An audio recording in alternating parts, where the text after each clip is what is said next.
Apple CEO Steve Jobs took his second medical leave of absence on Monday. 2 years ago, he took a leave of absence for 6 months in which it was discovered he had a liver transplant.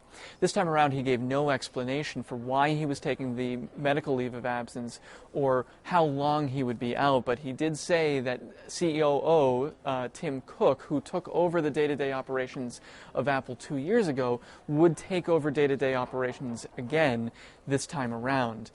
There's been a lot of talk about Steve Jobs' health in the past few years. In 2004, he was diagnosed with pancreatic cancer.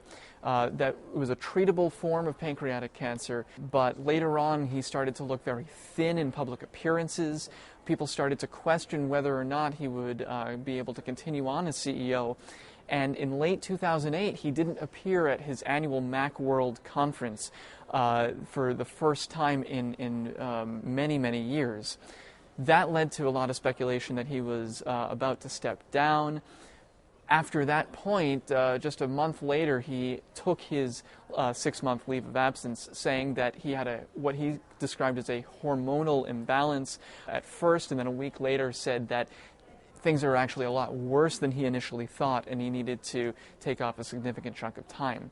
Just like the last time, Apple's very secretive about these kind of things and probably won't say anything about the health of Steve Jobs until he returns. One thing to note is that the SEC tends to look into these events to make sure that the company is being as upfront as possible when they disclose these health related issues with their CEO.